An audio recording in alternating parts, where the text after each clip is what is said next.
Terlihat keceriaan dari ibu-ibu rumah tangga di Kelurahan Bitoa, Kecamatan Manggala, Kota Makassar. Mereka antusias melihat Chef Erika Tansil unjuk kebolehan meracik adonan kue bolu. Warga yang didominasi ibu rumah tangga ini mengaku baru pertama kali didatangi caleg dengan kampanye unik alias lain dari kampanye pada umumnya. Ibu-ibu ini juga diajarkan membuat keripik pisang, kacang, hingga keripik berbahan dasar tempe untuk usaha menambah pemasukan. Kehadiran Chef Erika Tansil yang juga caleg dari PDI Perjuangan ini juga mengedukasi warga tentang pentingnya hidup sehat yang dimulai dari makanan yang diolah di dapur.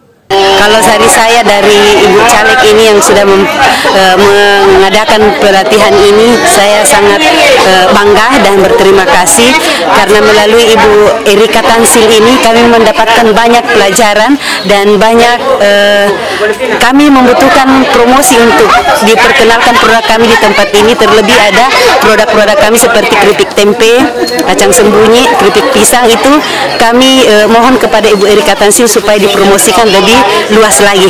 Jadi bisa dilihat di sini antusias ibu-ibu sangat bagus ya untuk mengikuti pelatihan ini.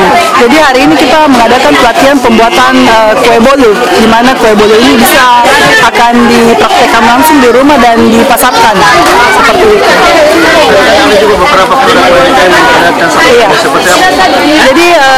Jadi dari komunitas kami ini telah membuat beberapa produk. Contohnya adalah kacang sembunyi, keripik pisang, lalu juga keripik tempe. Jadi hal-hal ini akan kita majukan bersama ya, karena kita berdayakan komunitas perempuan yang ada di komunitas ini untuk selanjutnya produknya ini dipasarkan sampai keluar. Usai melakukan live cooking di lingkungan warga dengan semangat memajukan UMKM lokal, Erika berharap pelatihan ini dapat menjadi bekal untuk menjadi wirausaha. Rama Pratama, Kompas TV.